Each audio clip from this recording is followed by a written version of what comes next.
And we're back here. Alright, today we're going to try out the Fenix E30R. This is another rechargeable 18650 light from Fenix. And as you can see here, the light is just under 4 inches. They say 3.9 inches, with the head being 1 inch at the widest part there. It comes with no ruler, sorry. It does come with the pocket clip. You can see it's a pretty long pocket clip, not entirely deep carry, and it's not reversible, but it is removable, and you can also rotate it on here freely, so it's not stuck in the same position.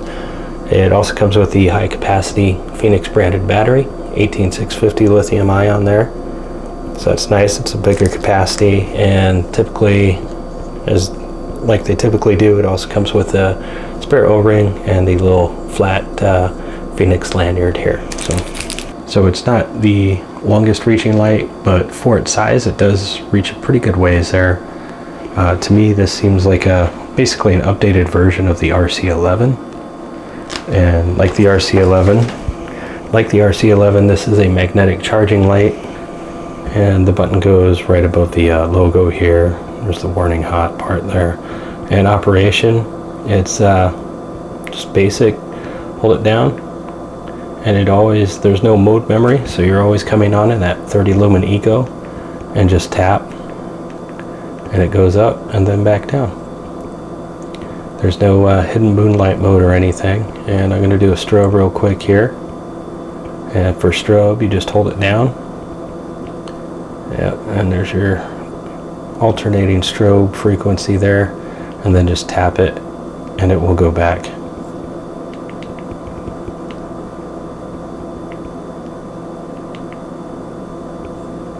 And medium, high, and it looks like when you tap it from strobe, it will go back to the last mode that you had it on there. So they've started putting battery level indicators on their lights that have side switches on them. You just tap it real quick and you get it on. You see that's a solid green. So in this case, that means it's 86 or higher, and then that green will flash and it'll be 51 to 85%, and then a red constant will be 26 to 50, until eco is the only mode left that it has enough power to do. And then once you hit that, the battery indicator starts blinking red at that point. So it's really low.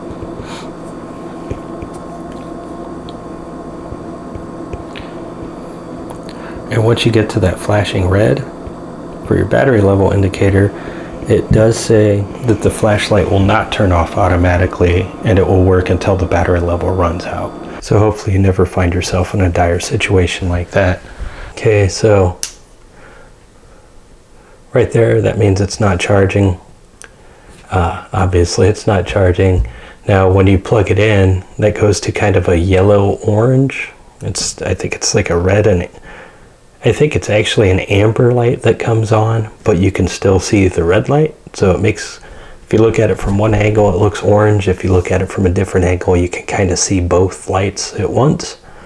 So it's a little odd. And then when it's full, it just changes to green. I don't know. I kind of like the old cord better, because it was just a micro USB, and then it had this magnetic plug part on the side there. I don't have one to try it out. I suspect it will still work, because this looks pretty much the same to me. But yeah, so there's that. And I do think it's a pretty good looking light overall, though. I like the copper highlights there and there. And there is another company that does something fairly similar to that, with highlights, with some colored highlights there.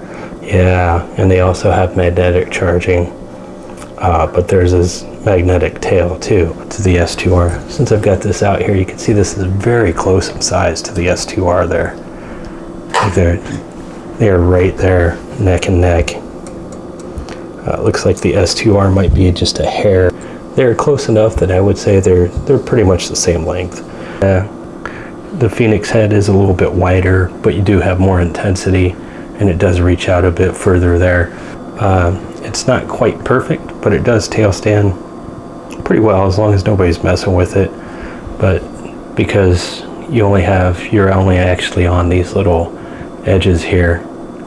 You can see that part in there is sunk in. You're not actually sitting on that. So it tail stands fine as long as nobody's messing with it. And the lanyard holes you can see are,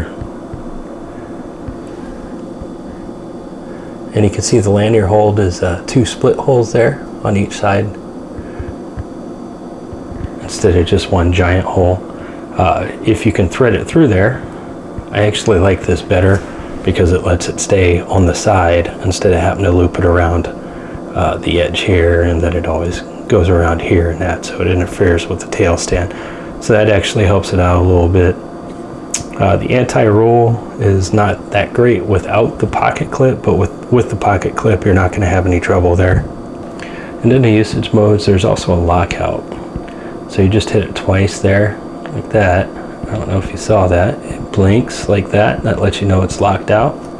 And then you just hit it twice again, and it's back on again.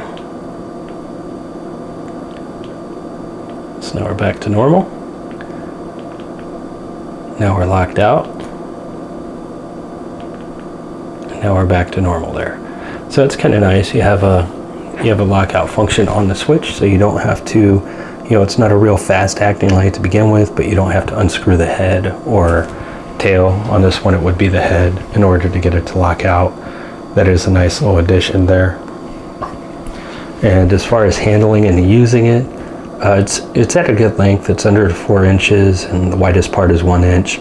As far as the pocket clip goes, I had no problems with it slipping out of the pocket or even moving around along the side of the pocket, the edge of the pocket there.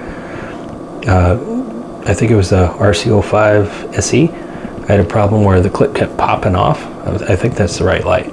And I almost lost the light a few times, and I did lose the pocket clip for a while. I think I ended up finding it, but I did lose it for a little bit. That's really bad, but I did not have any of those problems with this light.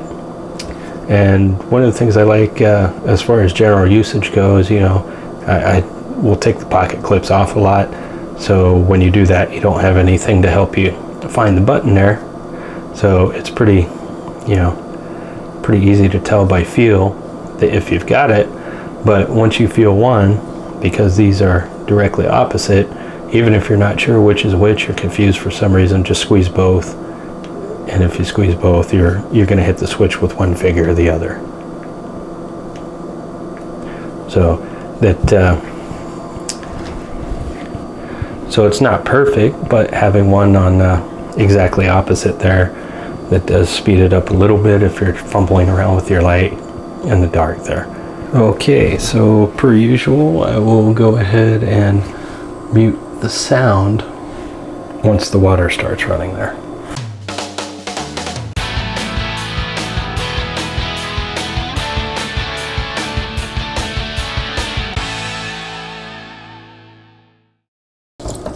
Okay, that's probably enough wasted water there. Go ahead and give it another, let's call it 15 more seconds. But I didn't see anything that looked abnormal.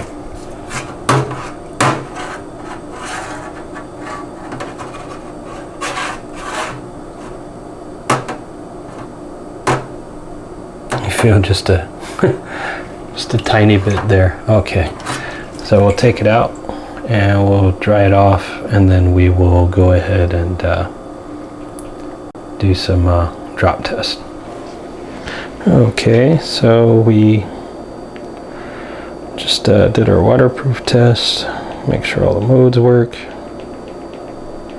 Strobe coming. Alright, that worked. No more strobe. Oh, did I? Okay, so it went back. Alright, seems like it works to me. Let's do a couple drop tests here. And this is just about 3 feet. I'll give it a little toss. Oof, that hit hard. Maybe I shouldn't be doing that on my fake wood floor. Uh-oh. Did it just hit the switch, I think? Yep, looks like it.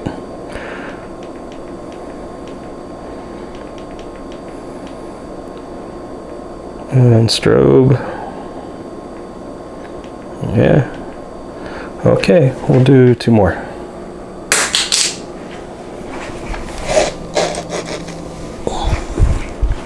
Okay, we'll do 2 more now.